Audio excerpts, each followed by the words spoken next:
students are congregating at the Solomon Mahlangu Hall at Wits University in preparation for a night vigil. Of course, Wits, the scene of clashes today.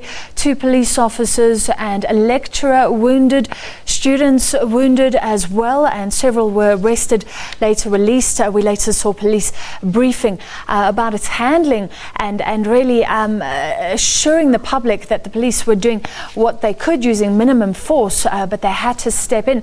Well, our reporter Lopang Alamu is at Wits University tonight. Lopang, what's happening at the moment?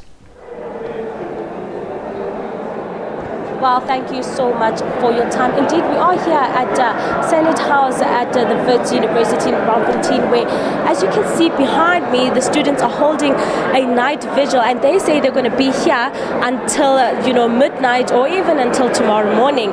But I've just been speaking to the students, and they say they're all for this movement. They will not back down, they will not retreat, and they will do whatever it takes so that their Fees Must Fall movement proves to be fruitful and successful. But standing with me, I've got one of the students involved in this Fees Must Fall movement, Leslie Ramudla, who will tell us a little bit more about how he feels with academic activities resuming tomorrow, as we've just heard the announcement by the Vice Chancellor saying that academic activities will resume from tomorrow. Leslie, thank you so much for your time. How do you feel about academic activities resuming tomorrow? Well, I think that the Vice Chancellors have not put a clear thought to this decision. We have students that multiples of them have been injured today, and we're still asking them to come back tomorrow morning. It's unfair. And one thing that we must criticize is that we are very peaceful in the manner and how to have handled it. We have said to the Vice Chancellor, we are not ready to go back to class until our demands are met. But he still continuously insists, putting the students in danger to confront with the police. Because this police, they have shown us that today they are not reckless. They are very reckless. Because even when you were running away from them, they would even continuously to shoot at us, shooting stun grenades even who are not even appropriate to shoot the stun grenades. So the Vice Chancellors want us to come back to this war zone. Even further, when students are, some of them sleeping in hospitals, some of them in jails, because they are injured, because they are arrested by the police, we still want them to be in class. It's unfair. I think that the Vice Chancellor have not put in a thought to his decisions. But now, would you rather not, resume for the rest of the year? Because you do know that if academic activities do not continue, it's going to be very hard to catch up with academic work that has already been lost, and some people might not graduate. We might waste another year. How do you feel about that?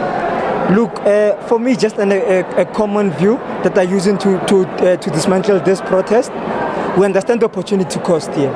We are saying that moving forward, we'll be moving forward with the perfect system, because it's one cog that is not functioning here, and they want to continuously force the system to continue running. What I'm saying is fine, the students are prepared.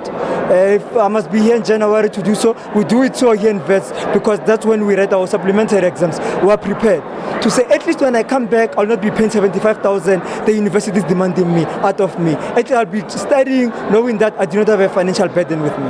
So you and your fellow comrades are here at this night vigil. What exactly are you planning? What I'm saying is a solidarity, because today we could have seen that we started with the small numbers, the numbers grew. So now the Vice Chancellor must begin now to put a thought to his decisions. The movement is big, because we have students that are injured, we have students that are angered, that they were shot even when they were not doing anything. Now we are saying that this is a solidarity act, that we are saying that we're not breaking down, we're still holding the ground. As the President Kabo would say, we're holding our own ground here. There was a poll held 2 days ago, and 77% of the students and staff members said they wanted academic activities to resume. They wanted everything to go back to normal, and 23% of them said no, we still want to protest. What is your stance on that? Look, I think we must clarify this. The Africa Check did statistics for us. That was the 45%. There were some that abstained, that did not participate in that opinion poll of the Vice Chancellor. So the students understand this institution is expensive already as it is. We are not creating this. If you were to go and check our own fee statement, you'll be shocked that I'm paying a fee that is equivalent to somebody paying for a bond. And that is 130,000 already that I'm already owing only for this year. Imagine what about next year. So we are saying that we are not going anywhere. We're holding our own ground here. So basically saying that you will continue protesting tomorrow. We understand the opportunity cost and the repercussions of. We have considered them, we have factored in. Besides, we're academics here, we're intellectuals here. We know when you embark on a decision, you know the consequences. What I say, so be it. If we must forfeit for a year, ensuring that when we come back, we're stressless, so be it. It's an opportunity cost we're prepared to take. All right, thank you so much for your time. That was Leslie Ramutla telling us that they understand just the opportunity cost that is at stake, that is at hand. They know that they might lose out on a whole year of academic activities. They might not graduate next year, but they say that that is the price that they're willing to pay in order for them to get free education, in order for their siblings to get free education. He's making points that they're not going to stop protesting until they are addressed, until the fees must fall movement is proving rather to be successful and fruitful for them. But that is all we have for you. We'll keep you updated. It's back to you in studio.